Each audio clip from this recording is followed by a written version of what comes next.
All right, by special request here, I've got lesson 67 for pre-algebra, which is on semicircles. So live from my underground bunker surviving the coronavirus here, we're going to go over this one. There's a couple examples on page 189 and 190. On both of them, they ask about finding both perimeter and area. So we'll work both of those out. The first one, example 67.1, there's a picture of it in your book, but I'll draw it here. It basically consists of a triangle, a rectangle, and then the semicircle also. And they label the different parts for us. What we are going to do is we're going to use what we already have learned about circles and apply it to the semicircle here. The difference will be that since it is a semicircle, it is half of a regular circle. So the normal way we would do it, whatever answer we get, we'll divide it by 2 because it's half. It's a semicircle. So we're finding two things here. Like I said, the first one is perimeter. For perimeter, we'd normally be adding up all the outside pieces. So in this case, the outside of this thing, they give us most of it. We've got 15 here on the bottom. We'll need that. We've got 11.18 here on the side. We have 10 up at the top. And then the one we don't have, the one we're going to have to figure out, is around the outside of the semicircle. The outside of a circle, we call it the circumference. We've already learned how to find circumference. Circumference is always pi, 3.14, times diameter. So, like I was saying a minute ago, since it's a semicircle, it's half of a normal circle, we still do pi times diameter. We just divide that answer by 2.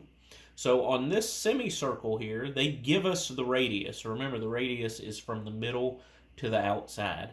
The diameter is always twice as much as the radius. So the diameter here would be 5 and then another 5, so it would be 10. So even though they gave us the radius of 5, we automatically can know that the diameter itself is 10. The diameter is always twice as much as the radius. So what we do is we do pi, 3.14, times diameter, 10. We do pi times 10. When we do pi times 10, we will get 31.4. Since it's a half circle, we divide that answer by 2. So 31.4 divided by 2 is going to be 15.7. So we now have everything we need for perimeter. We're adding the bottom, the side, the top, and this side, which we just found to be 15.7. So we add all of those up, and we will get 51.88 meters.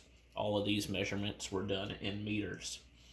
As for area, we will also be working using some stuff we've already done in the past.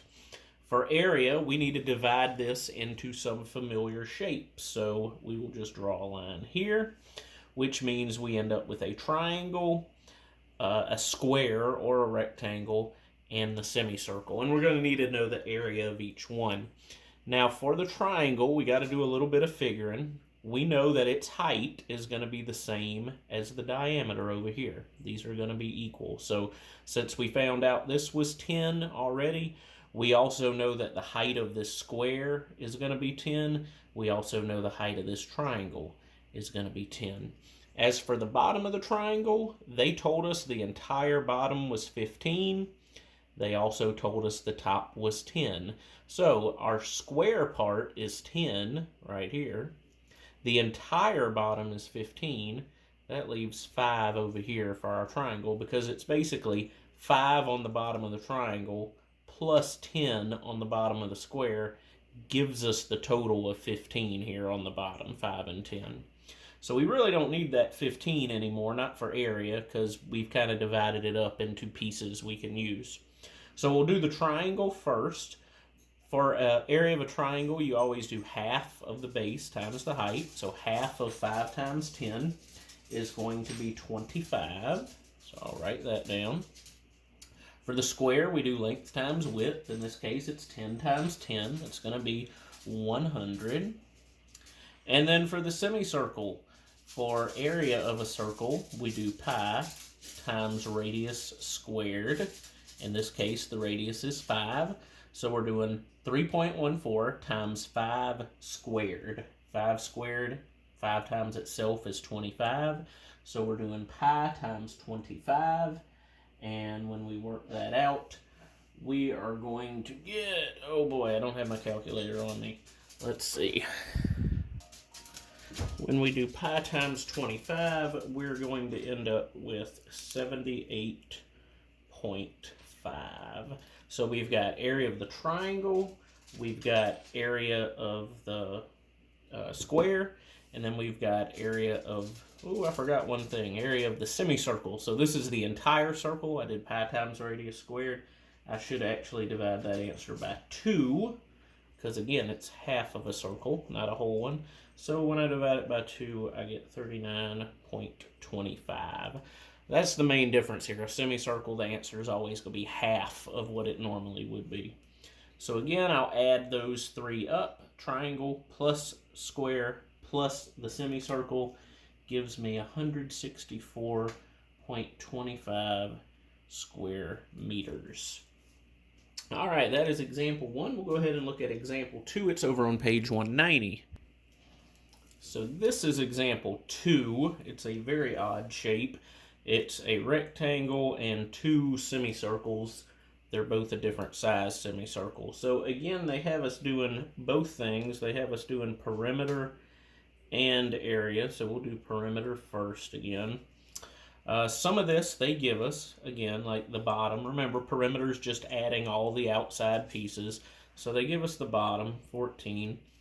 They don't directly give us the left side here, but again, we can use the semicircle. If it's got a radius of 5, which they tell us it does, then automatically we know it has a diameter of 10, which also happens to be the right side of this rectangle, 10, which means the left side of the rectangle is also 10. So we'll be adding that as part of the perimeter.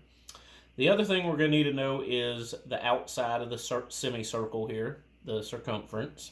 We'll also need this 6, and then we'll need the outside of this semicircle, the circumference. So once again, we're going to be using this same formula for circumference, pi times diameter. In this case, radius of 4 means a diameter of 8. So we're doing pi times diameter, 3.14 times 8. And then since it is a semicircle, half of a regular circle, we divide that answer by 2. And we get 12.56 is what the measurement around is, 12.56. We also need the measurement of this semicircle. It's actually going to be the same as the one from the last problem. Again, if it's got a radius of 5, we know it's got a diameter of 10. If we do pi times 10, we get 31.4. If we divide that by 2, we're going to get 15.7 once more. So we have everything we need for the perimeter here. And we just add them all together. So if we add them all together, we've got 14 plus 10 plus 6 plus 12.56 plus 15.7. All adds up to be 58.26 centimeters. And then for area, we will do the same thing as up here. Although this time, we don't have a triangle to deal with. We've got a rectangle, and we've got 2 semicircles. So the rectangle is pretty simple. A rectangle, just like the square up here, it's length times width. So we do 14 times 10. That gives us 140. For the semicircles, we got to go with pi times radius squared. Again, they're semicircles, so divide the answer we get by 2. So for our first one here, we've got pi times 4 squared. So 3.14 times 4 times 4 is 16. 3.14 times 16 is 50.24. We want half of that for a semicircle. So 25.12. And then over here for the other semicircle, we've got, well, again, it's going to be the same as it was up here. It'll be pi times 25. 5 times 5 is 25. 78.5. And then, since it's a semicircle, we divide that answer by 2. And we now have the rectangle, the small semicircle, and the big semicircle. And we can add all three of them together, and we will get 204.37 square centimeters. All right, so hopefully that helps. If you got any questions, let me know. You can put them in the comments, and we'll figure it out from there.